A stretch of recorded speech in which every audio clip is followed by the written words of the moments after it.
Hey, this is Mohal Joshi from Los Angeles, California. I follow Indian foreign policy and defense with a special focus on Asia.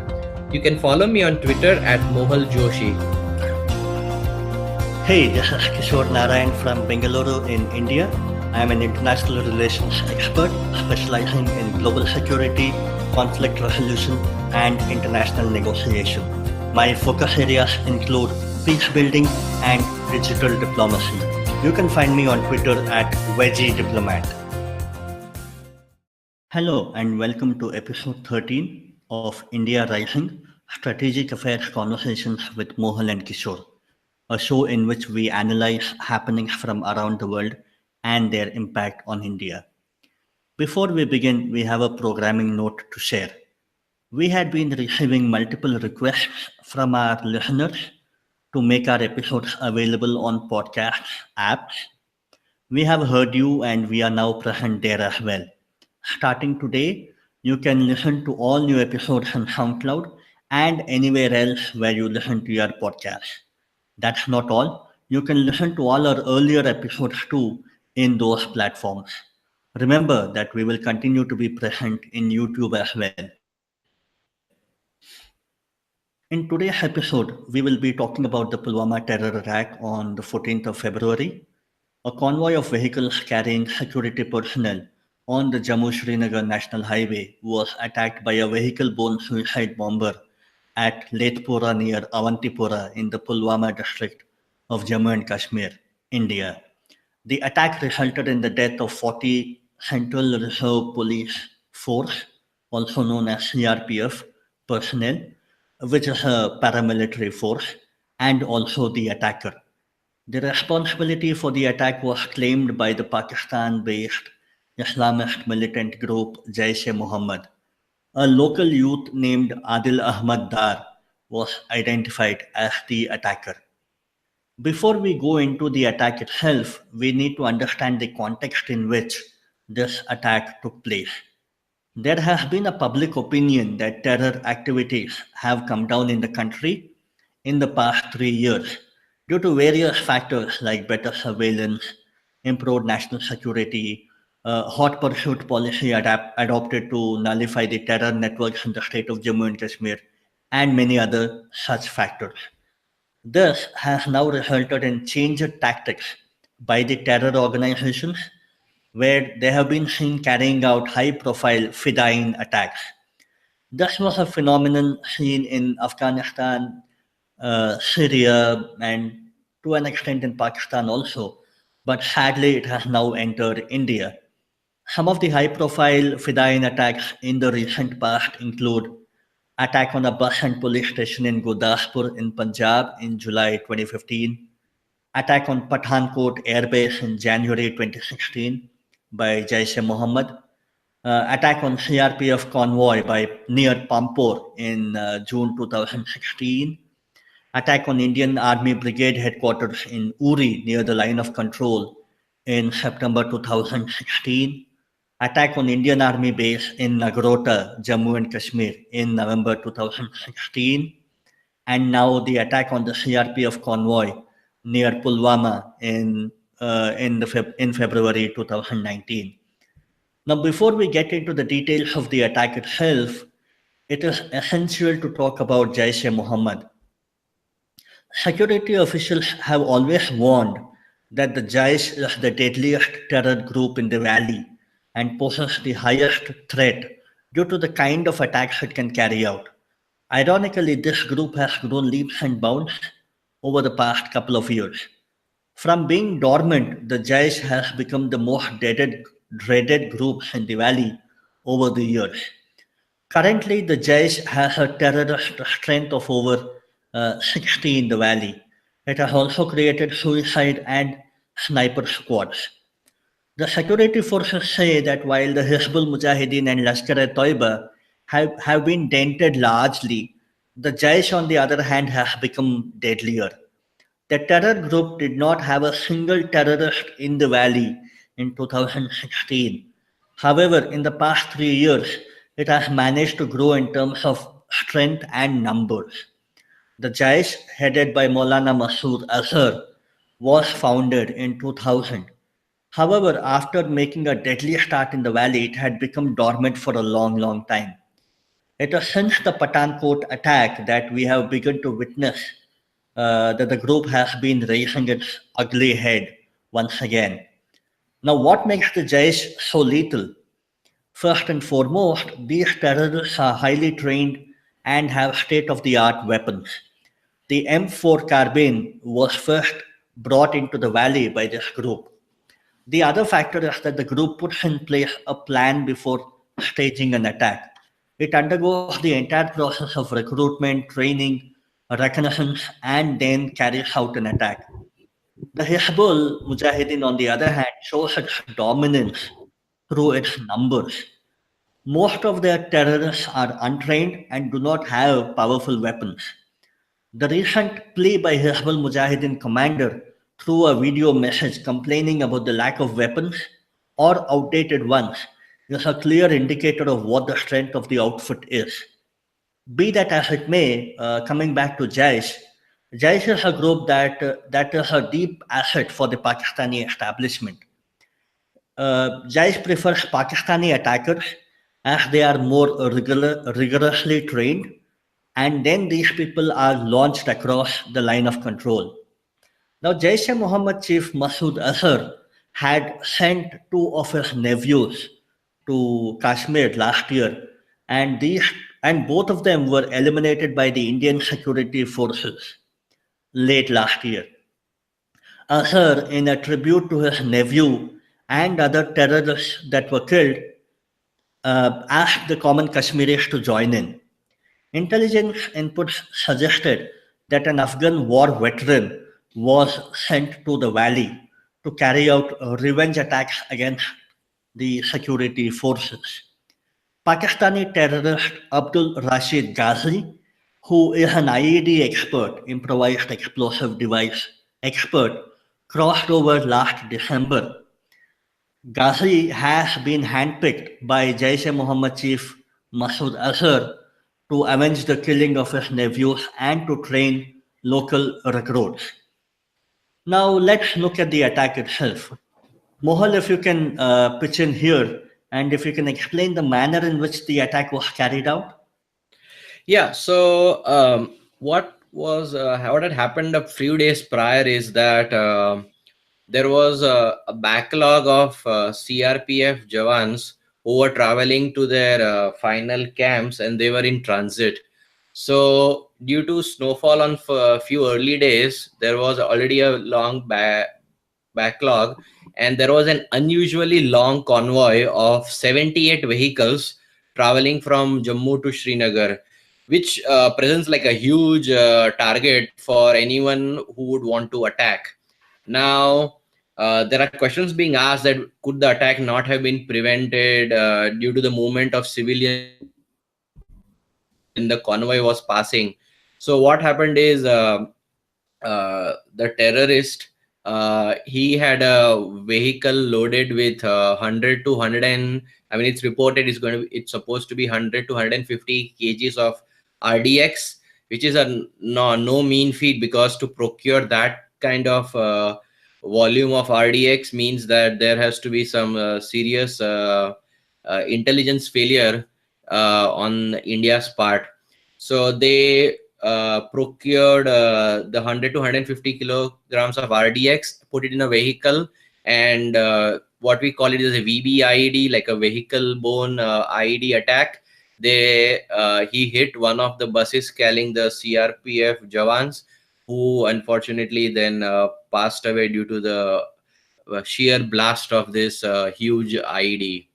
Now, mind you, this has to be a meticulously planned operation, because the terrorists lay in wait on one of the slip roads on the highway between Jammu and Srinagar, and targeted the buses as they were passing. Usually, it's a extremely long convoy, because the convoy is usually 10 to 15 vehicles, but this was uncharacteristically long. And I mean, in theory, the security forces are supposed to comb and clean up the operation, but this was missed. So this would be something that we discuss in the coming days, how to secure the convoys. I think there's already been some talk about not allowing civilian traffic anymore when the convoys pass. So, I mean, Yeah. this is a very meticulously planned operation in detail, because one, you have to procure 100 to 150 kgs of RDX.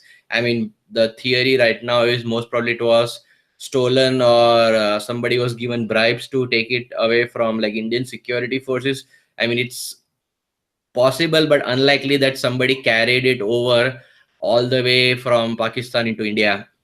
uh, Next, someone has to do recce and gather all the information about the target. They have to exact information when the convoy would be passing through that particular area. You would need somebody with expertise to set up such a huge ID of 100 to 150 kgs. You need to procure detonators. You need to assemble the bomb itself.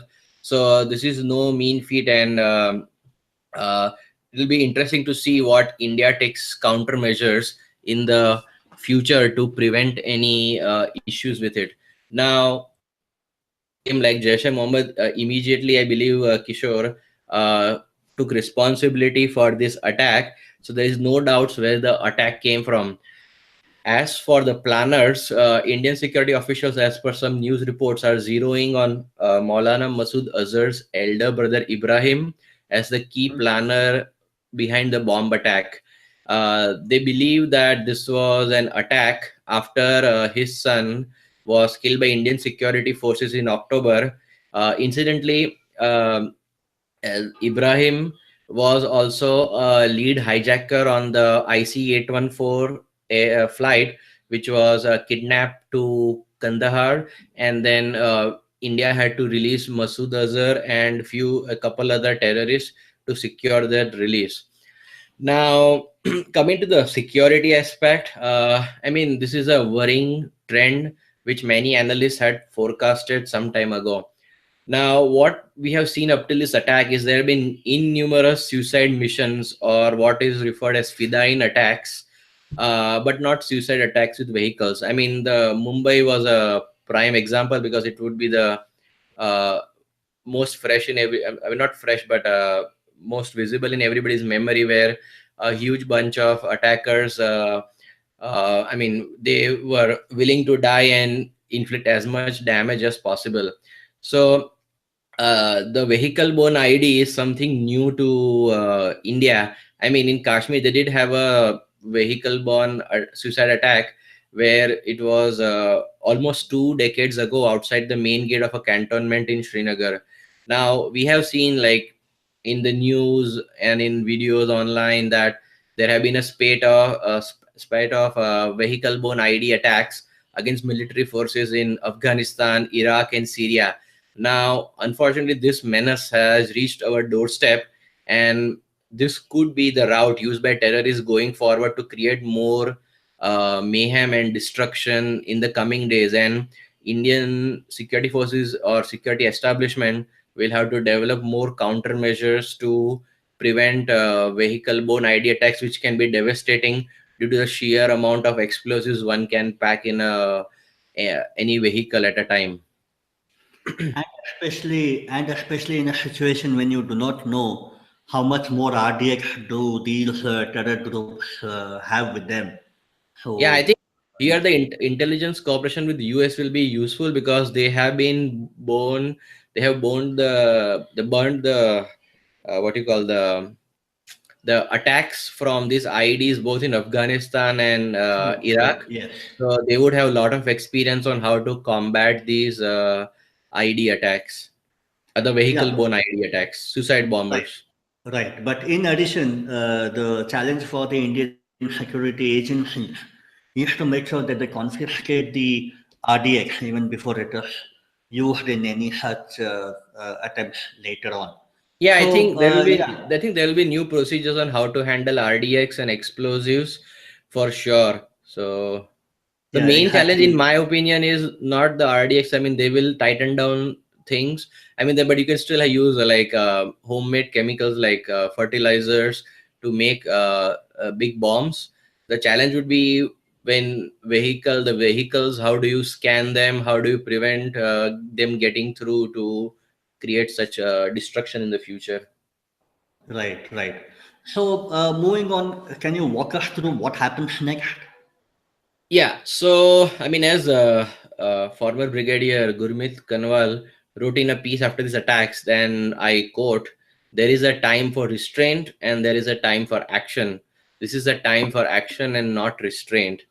So, I mean, there has been a lot of discussion in social media, through TV, newspaper, electronic media about the wide range of options on what India should do next. Now, the responses have varied vastly depending on the person you ask or his individual perspective. I mean, there have been on one side the sort of the Aman Ki Asha gang who say that India shouldn't take any military action as violence is not the solution to violence, and like we should talk more to Pakistan.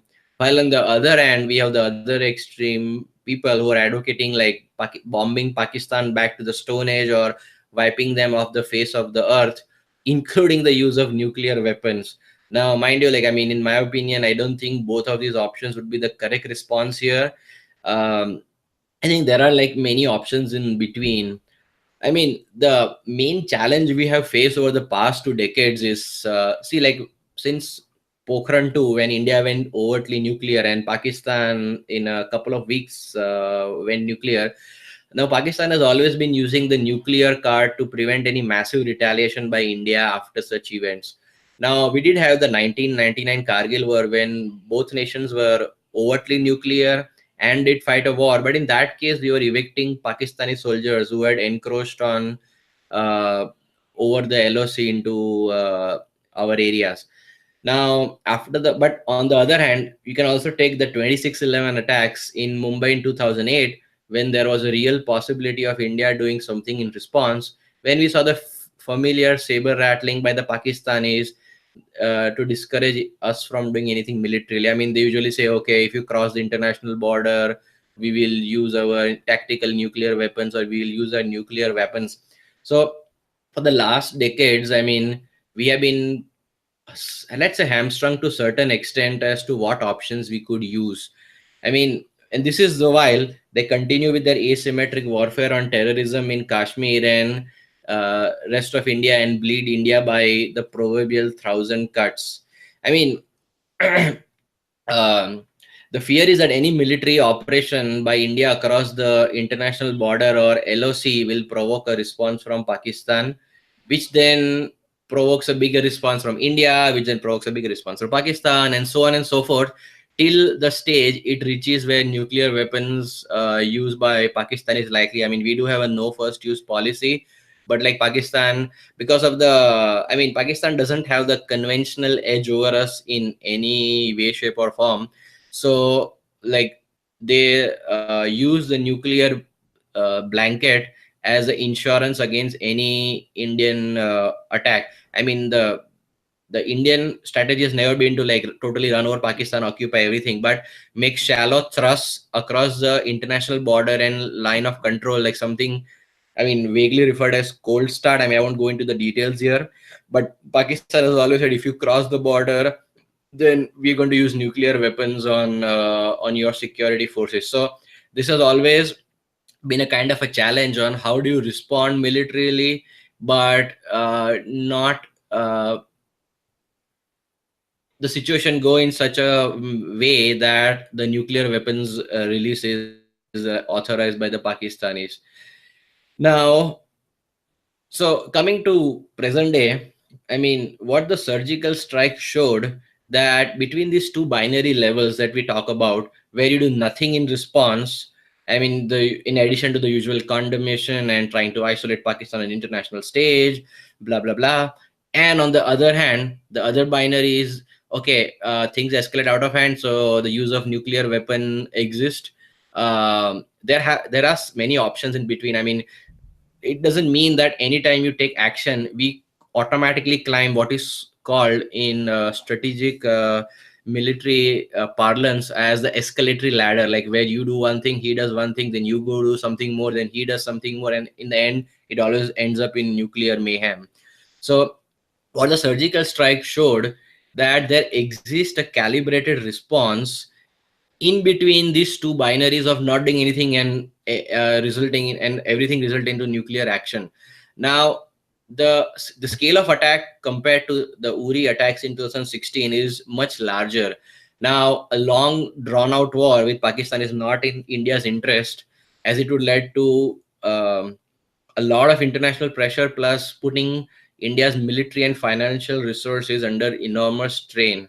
The challenge today is to deliver a blow which basically you're threading the needle of not climbing the escalatory ladder short of breaking out into full war, while also the response has to be above a level where Pakistan thinks twice or thinks harder about its asymmetric war against us. Now, I mean, we are under no illusion that any response might not end Pakistan's support for terrorism, but at least they need to be thinking harder that should we be doing this, because there is a chance that India will hit back hard at us. So this is the challenge, while not giving a too tepid response, but also not doing such a high response that it leads to all out war. Now, there have been like some reports that it will be a short and sustained campaign, let's say like a 48 to 72 hour campaign at inflicting devastating damage, or like they say, as they say, disproportionately devastating damage on the Pakistani deep state. Now, for obvious national security reasons, I mean, I have been privy to some of these discussions, but I wouldn't go as to like what are the various options in front of India because of the security implications. But many reporters have already published a few details in the newspapers. I know there is one with Manu Pabbi in, I believe, the Economic Times, right? I forget like which newspaper he works with. So there mentions like there could be like 150 fighters and with all kinds of fighters across the board, like with our missile regiments, with special forces doing like I wouldn't say like surgical side, but covert ops behind enemy lines. I mean, the artillery barrages. I mean, mind you, a lot of what gets published many times is part of psychops, or what's referred as psychological war.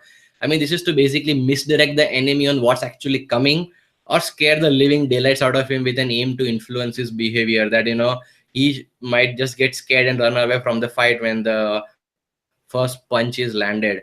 Now, also unlike Uri, when the Pakistan was caught unguarded, because they always thought, what, India doesn't do anything, nothing to be done, this time they won't be caught unguarded. I mean, as per reports, they're already on the highest possible alerts on the eastern border with India, and they fear the wrath of Indian armed forces falling on them soon. So they will be like, I mean, all the security forces deployed, all that probably command and control infrastructure is in place, all the radars are on high alert, all the security forces, so they know that we are coming. Now, if this all wasn't complicated enough, on February 13th, a day before the attack in India, there was a attack on the Iranian Revolutionary Guard, which I believe are the elite forces of the Iranian armed forces. Now, interestingly, Iran has blamed the blame on the terrorists who were trained in Pakistan, and as per some reports, Iran is readying for an attack on terrorist camps inside Baluchistan. Now, this creates a interesting angle, because normally with any major threat from India, Pakistan would line up most of the resources uh, along their eastern border with India. Now, if you have another potential threat on the western border with Pakistan, they would have to spread their forces on both sides, because they just can't like put all their eggs in one basket, as we say. Now, curiously, our external affairs minister Sushma Swaraj made an unscheduled stop in Tehran on Saturday, where she met the deputy foreign minister to discuss the attacks on both the countries. Now, there has been some unconfirmed talk of joint action by Iran and India against a common problem, which is Pakistan. But I mean, it could be far-fetched. I mean, there could be joint action. Who knows? I mean, it could very well be another, as I said, part of the psychops against Pakistan military, who would be probably crapping in their pants, knowing that they would be a double whammy coming from two sides. Now, and on, I mean, in India, we talk a lot about the two front war, which is basically a war which simultaneously with Pakistan and China. But I mean, it's ironic that it could be the Pakistanis who could bear the brunt of a two-front attack in the next coming days.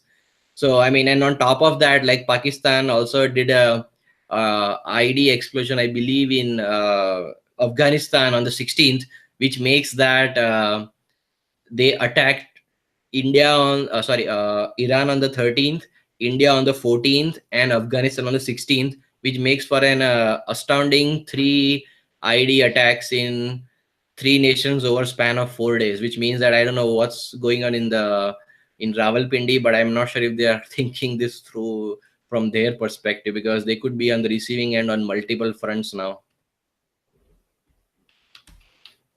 So, Kishore, now, if all this wasn't complex enough, we also have the arrival of the Saudi Crown Prince MBS in Islamabad today, and then later on India.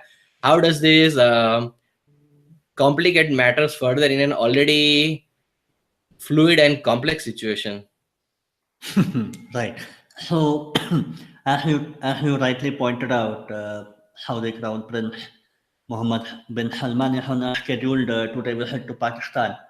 Now, mind you, his visit was supposed to happen on Saturday, but it's kind of postponed, and he has just now arrived as we are recording this episode.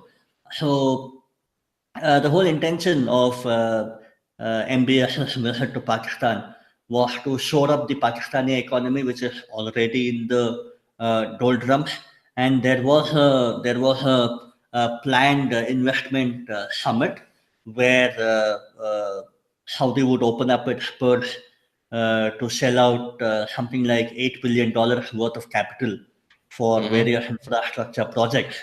Now, as I told you, the visit itself got delayed, and again, as we record the episode now, we are also hearing about the investment summit itself being cancelled.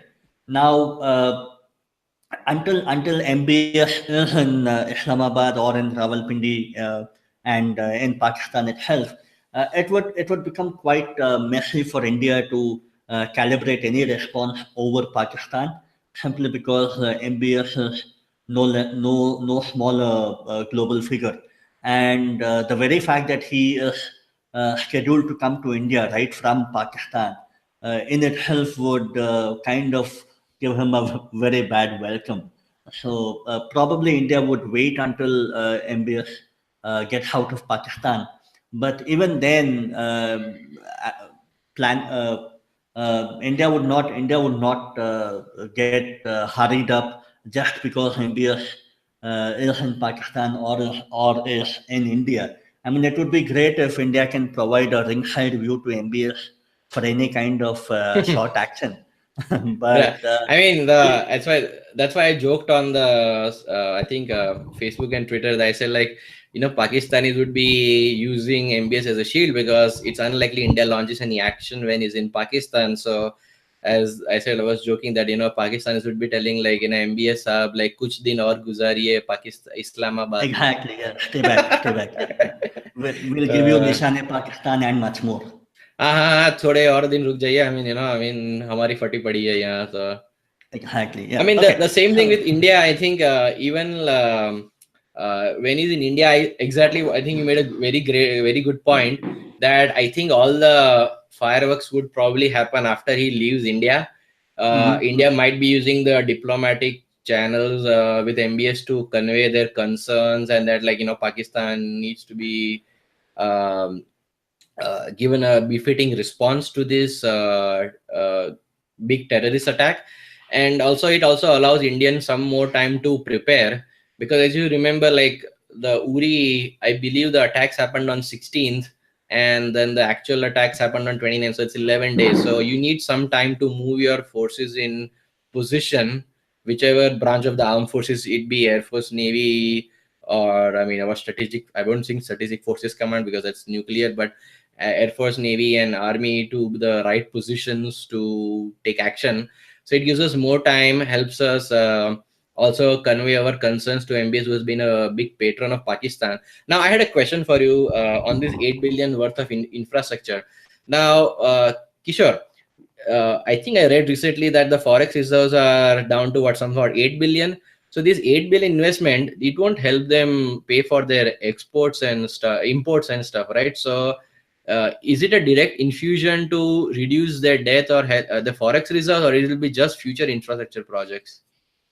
They have just mentioned that this is for future infrastructure projects, but given the situation that Pakistan finds itself in, I would not be surprised if they use this money up for paying the salaries of their government servants. Mm-hmm, mm-hmm, And yeah, you never know. But then on paper, officially though, these are for infrastructure projects. mm-hmm. I And mean, just another point is that Pakistan continues to engage IMF for a bailout, which doesn't mm-hmm. seem to be happening for a long time now. Oh yeah, So yeah, any money that is coming in during the meanwhile is a welcome addition for them. yeah. Mm-hmm. Okay, so another question. Now I talked a lot on the military angle. Now, can you talk us about various other dimensions in which India respond to us? I mean, there is more than a military angle. I see a full spectrum response, and I don't talk about military because some people might interpret it that way. But I mean like other domains like statecraft and diplomacy. So, can you please Exactly. elaborate on that one? Sure. So, military is just one dimension in all this. Now, as you mentioned that Sushma Swaraj, Ministry of External Affairs, was in Tehran. She was actually on a stopover in Tehran while on her way to Belgium. Mind you, Mm-hmm. Belgium, Brussels is the capital for European Union. So there would be hectic lobbying and hectic convention going Mm-hmm. on the part of India, trying to pull EU onto their side, indicating that we are gonna punish Pakistan and you better Mm-hmm. you better support us in Mm-hmm. this mission.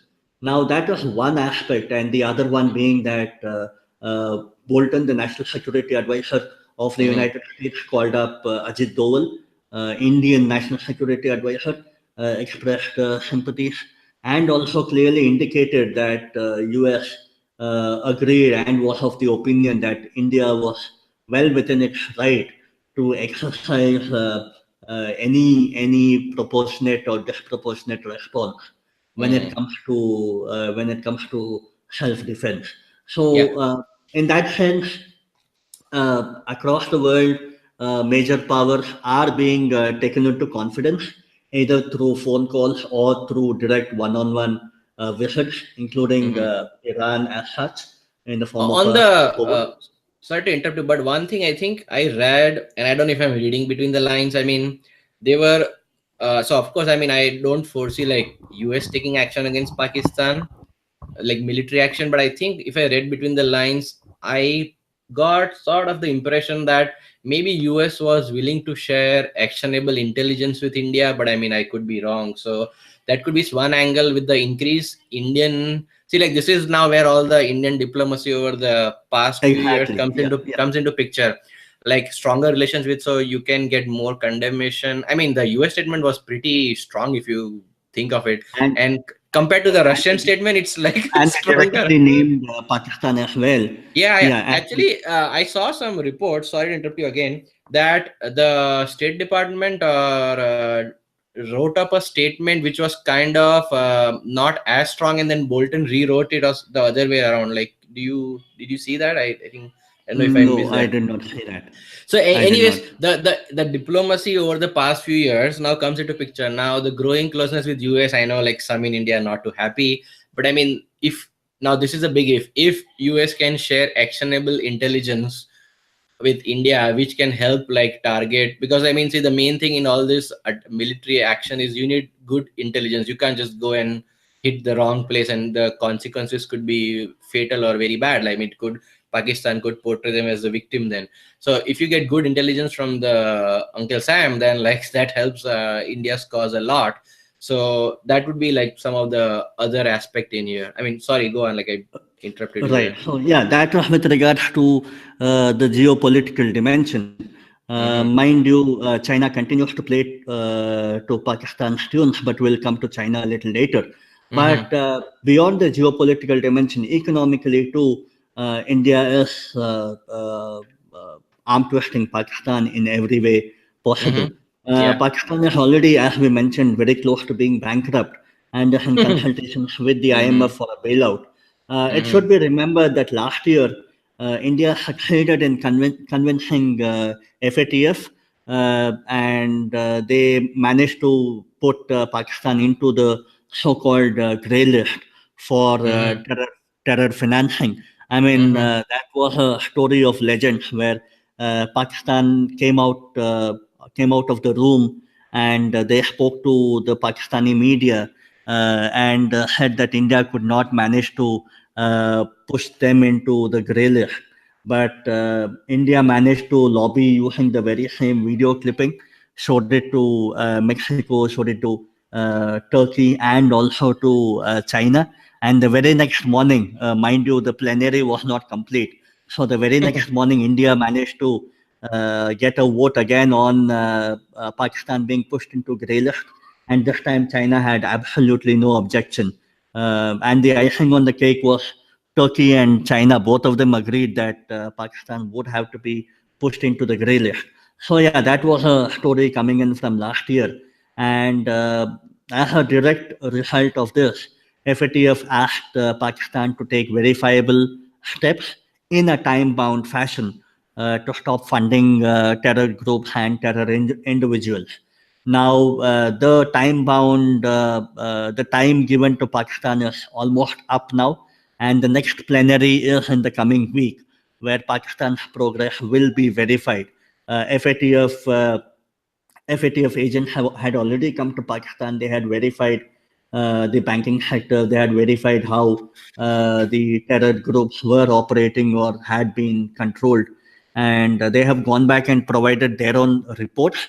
But India can definitely make use of the findings from the investigation into the Pulwama attack and Mm-hmm. convince the world that it is not right to pull Pakistan out of the grey list. Rather, India can still convince the world that this is a fit case to push Pakistan into the blacklist. And if India manages to do that, India succeeds in pushing Pakistan into the blacklist, IMF bailout would be a dream for Pakistan. So But there would be no way that IMF would agree for a bailout in that Mhm, situation. mhm. Now, question here is that the upcoming week's meeting, is it to simply decide if Pakistan is in the grey list or not, or could there be also being pushed into the blacklist in the coming week, or that would be at a much later stage? No, it is actually a three-step process. So, first step being the plenary this week, wherein they would just verify if Pakistan has met all the. I believe there are about 57 requirements. So, Mm-hmm. Pakistan claims that they have adhered to each one of them. So, Okay. India will have to really go through each one of them and tell how Pakistan has managed to fool everyone. So yeah, that's how it is. But the second and the third steps are much later, sometime in May and June. So Mm-hmm. Pakistan cannot effectively get out of the grey list within 1 week. It will still Mm-hmm. take Mm-hmm. time. So it won't go to But the to push blacklist right away, but it will at least stay in the no, no, grey list. I'm saying the other. I'm saying the other way around. Pakistan cannot get out of grey list immediately, but India can start hectic lobbying and hectic parleying to push Pakistan into the blacklist. Yeah, So yeah. come next time in May when the Mm-hmm. plenary convenes again, there would be a possibility that Pakistan can get into the blacklist. Yeah, that's what I said. Like, so this is just a decision on the gray list and nothing. The blacklist will be at a later time. Okay, good, good point. Right. Yeah. So that was one aspect economically, but then the other one, one where there has been maximum media coverage within India of India revoking the most favored nation status. Now, this had been a carrot which India had been threatening to use the stick, telling you behave well, we'll continue with the MFN status. You do not behave well, we'll take it back. Not that it would have any major impact on the bilateral trade, but anyway, be that as it may, India has now decided that it would revoke the MFN status. Now, in addition, India has also imposed a 200% customs duty on all Pakistani exports to India. Now, mind you, Pakistani generals and the Pakistani army members, they run a very, very lucrative and profitable cement industry business, and their cement industry has a lot of export going on, and most of it is exported to South Asian region itself.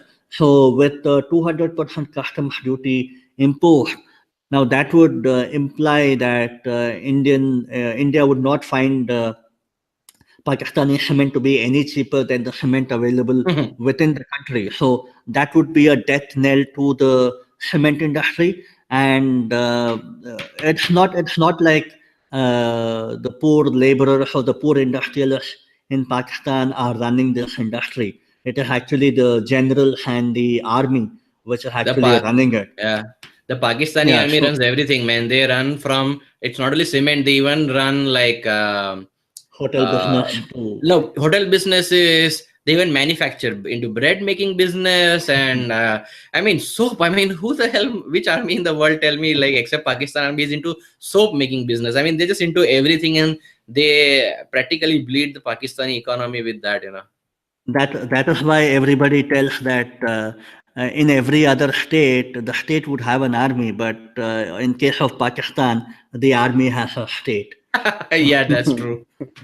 So yeah, so that is with regards to trade, but moving beyond trade, diplomatically also, India can think about scaling down its ties in a step-by-step fashion. Non-essential staff can be asked to go back in the first step, and also the defense attaché in Pakistan's High Commissioner's office in New Delhi can also be asked to go back, because there have been enough rumors and enough stories from earlier telling that the defense attaché himself had been involved in espionage activities in New Delhi. So this would be a opportune moment for India to scale down its ties. And mind you, even if India does it, Pakistan would reciprocate in the same fashion.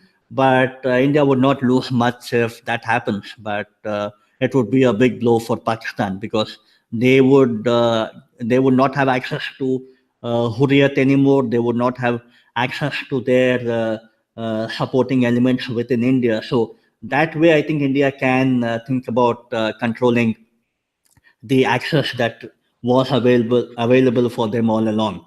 Now, beyond the diplomatic realm, geographically also India holds an advantage in terms of the Indus Water Treaty, and there are a lot of misconceptions about how it works. For example, people were very, very active on social media on the evening of the Pulwama attacks, telling that India should stop letting water out from Indus River. For anybody who has seen Indus, even in Ladakh, it is a humongously large water body. So anybody saying that you have a switch on, switch off button to stop water going into Pakistan, there cannot be a bigger fool than you. So the only way out is for India to build more and more dams, more and more Hmm. storage capacity, to make sure Hmm. that not only across the Indus River, but also across the other tributaries that flow into Indus, Hmm. and each across each one of these rivers, India can build dams and storage capacities, even without violating any provisions of the Hmm. Indus Hmm. Water Treaty. For example, there are three eastern rivers, Ravi, Bias, and Sutlej, Hmm. which have been technically given to India, but India cannot use them completely.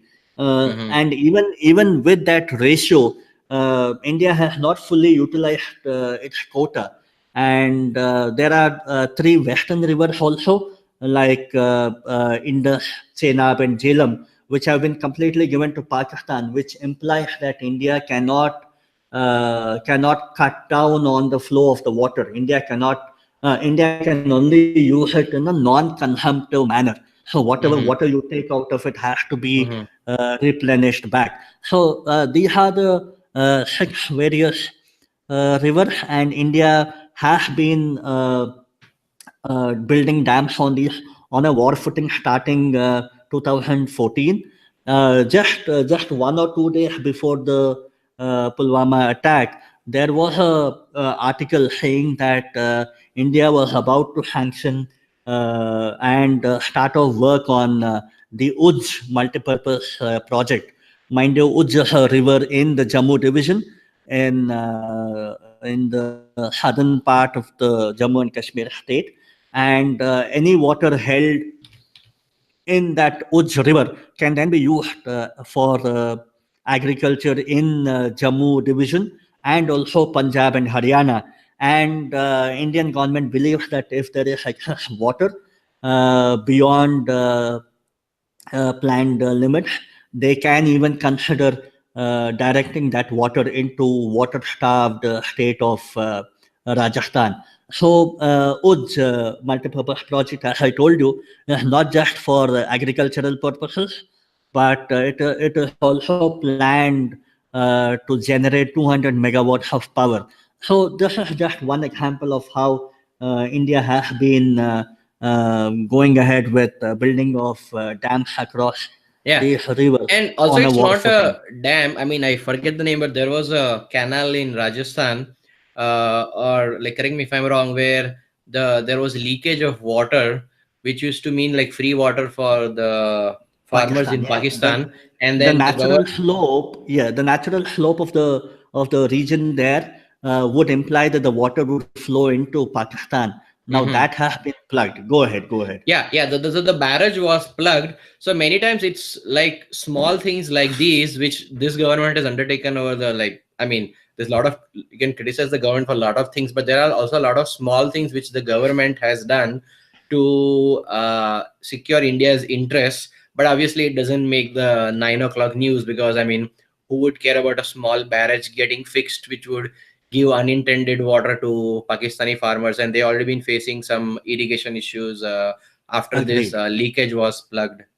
And then Yes, also on the and water is. also, Mhm, sorry, yeah, and also mhm, in the Indus River in the Pakistani province of Sindh, mhm, just before joining the Arabian Sea, mhm, Indus actually splits into multiple smaller rivers, mhm, and one branch of the river has now started entering into Gujarat, mhm, into Kutch, and mhm, empties into Arabian Sea from mhm, inside Kutch. mhm. So again, Gujarat and Rajasthan can then become can then be provided with water coming in from the Indus River.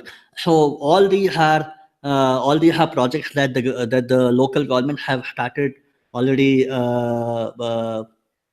working on, and that is how India has been planning to checkmate Pakistan when it comes to the IWT.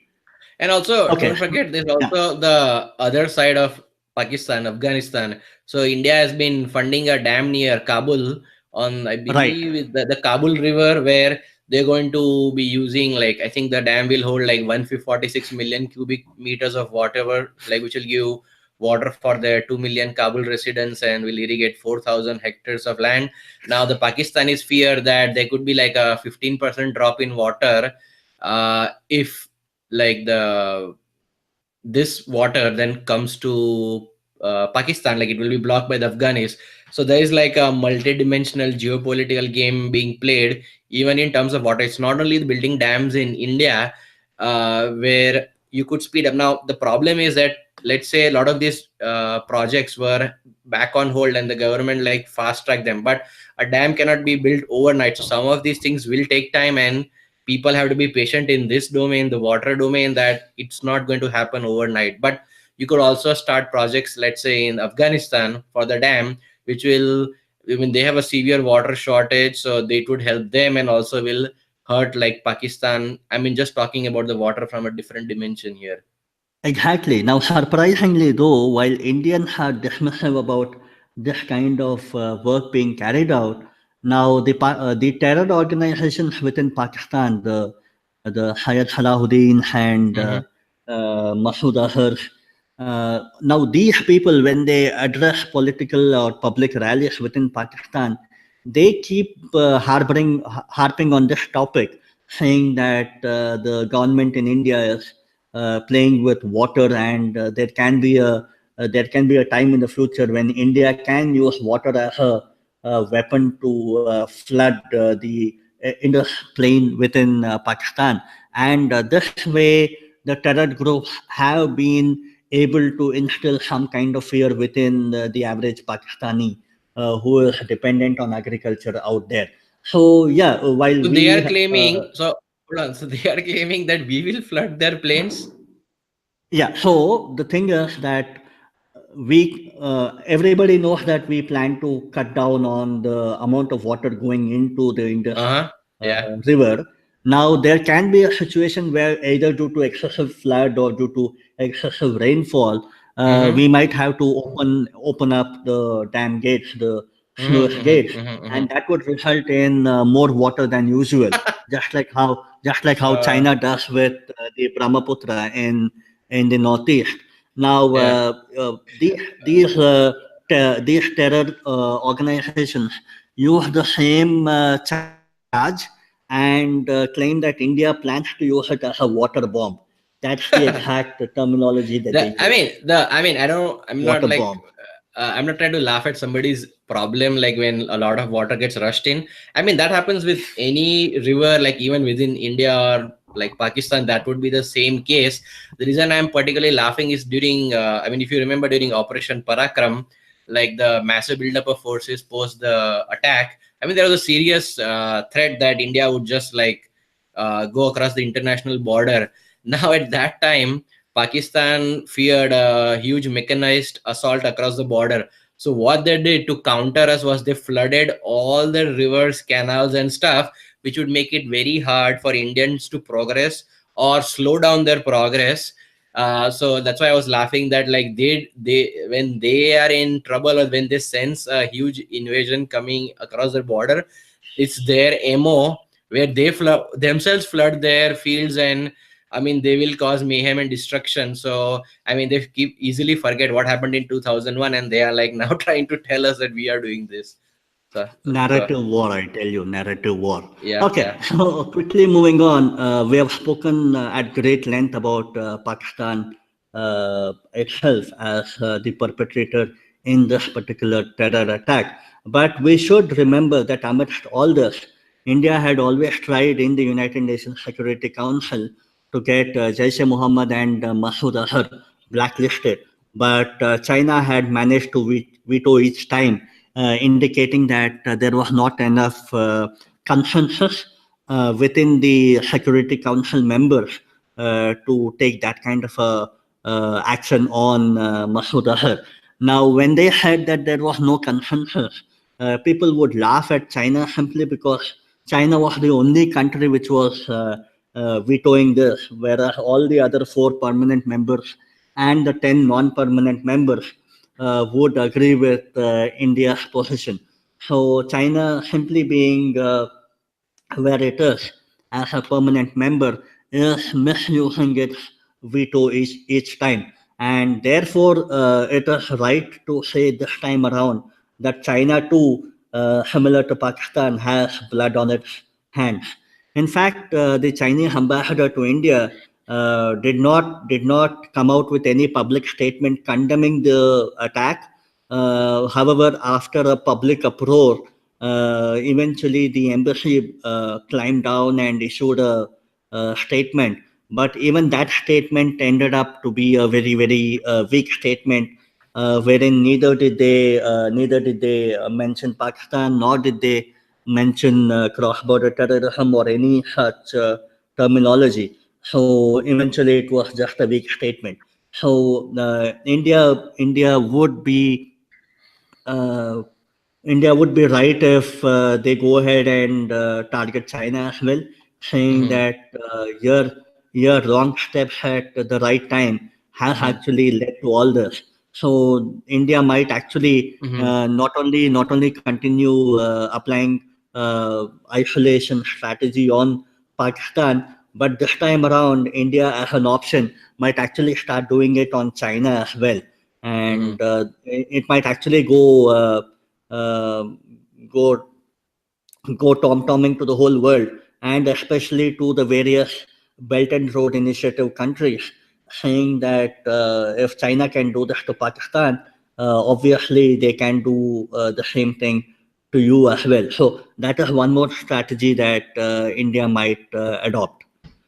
Yeah, I think one more thing we need to see is like usually like when such attacks happen, there's usually the wave of condemnation against or anger against Pakistan. I think what has been a refreshing change this time around, both from the security analysts or the foreign policy experts, and also many of the common people, the common folks, is that there has been a lot of anger directed towards China, a blame and anger, which has not been the case before. I mean, I'll tell you an example. Like, I got a message on WhatsApp forwarded, like, the Indian community in the Northern California, or the Bay Area as they call it, like, was Hmm. going to protest in front of the Chinese consulate in San Francisco. So this is Hmm. one of the, I mean, small examples that I think people might have already given up on Pakistan because they know it's a failed state and not much can be done there. But I think the pressure needs to be now brought on China that they cannot be abating a state which is a state sponsored, which sponsors state terrorism. Exactly, exactly. Okay, so be And that then as it may. one more on the Masood Azhar point. I think I saw Mhm. something in the media where China is thinking hard over it.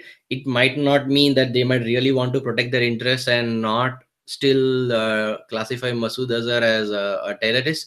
But there is a small sliver of hope in some people's mind in India that they might just throw them under the bus like they did with the FATF and say, you know what, Mhm. this is just way too much for even us to handle, and declare Masood Azhar as a terrorist, you know.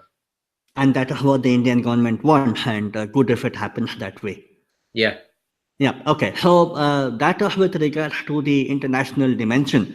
But politically within India, there was an all party meet, and the all party meet issued a statement which in itself was very, very weak, and that was widely condemned by common people. Now, what happened was that the all party statement itself did not name Pakistan, and that was a golden opportunity to give a clear cut mandate to the government of the day to take any decision they found wise, but somehow the statement stopped short of naming Pakistan and just said across the border. And we have been guilty of using the phrase across the border for a long time now, and I think we have to stop using that phrase and use and name Pakistan and shame Pakistan whenever the situation arises. So yeah, that was with regards Yeah, to I all mean the various the dimensions. yeah, the understatement, the you said like it was a weak statement is a massive understatement. That was almost like a statement given by a foreign country who didn't want to meddle in India's affairs. So that's sort Exactly. of the Yeah. Yeah. sad state of affairs. I mean, I mean, foreign countries might be hesitant, but like, how can you guys not be more vocal in your condemnation? Also, one more angle I Absolutely. wanted to explore with you, Kishore. So let's Yeah. say, I mean, this sort of hypothetical Iran-India attack happens, maybe jointly or separately. Would it complicate stuff because Iran is, as you know, is like a Shia country, and then Pakistan is supported by I think UAE gave 6 billion and Saudi Arabia is going to give 8 billion or something like that. Hmm. So would Hmm. that cause like a friction between the Sunni lobby in UAE, Saudi Arabia, and India if it comes to like a joint strike? I don't know. I mean, what are your thoughts? Yeah, it would be, and simply because there are already enough Shia Sunni conflict hotspots around the world, including Yemen Mm-hmm. and Syria and Iraq and all these places. So opening up another front would be something that both Saudi alliance and Iran would be quite wary of, especially because Saudi is in the limelight recently because of the journalist Jamal Khashoggi's murder, Mm-hmm. and Iran is again being subjected to sanctions Mm-hmm. from the US.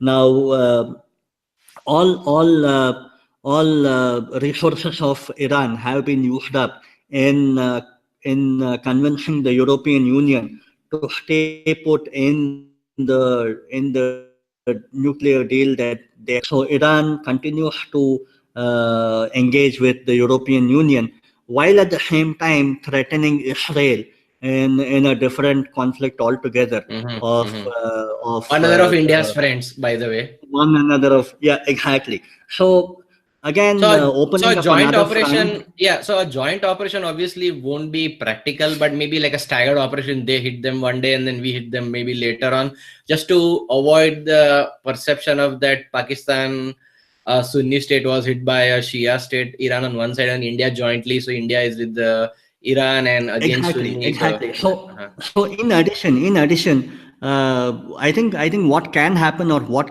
can be done is that it can be agreed that Iran would just impose a one single attack and be Mm-hmm. done with it, just like how India did with the Mm-hmm. Yeah. Jammu Yeah. and But like a Kashmir staggered at thing, the not end of like not at the same time. A staggered thing, basically, not at the absolutely, same time. absolutely, yeah. Yeah. So just to indicate that Iran has taken countermeasures appropriate to the damage inflicted on them, whereas India would take a larger countermeasure appropriate to the Mm-hmm. damage Yeah. inflicted on them, Mm-hmm. all in a staggered fashion, as you indicated. So I think that may be something that we can see in the foreseeable future. Okay. Yeah, I agree there. Oh, okay, so that, dear listener, wraps up to our discussion today on the Pulwama terror attack, how it happened, the various people behind it, and how can India's response be in this time and age. So to continue hearing about such interesting topics, do subscribe to our channel India Rising and also tap on the bell icon on YouTube to be notified whenever a new episode becomes available. Again, as we mentioned at the beginning of the episode, we are now available on SoundCloud and on every other podcast platform.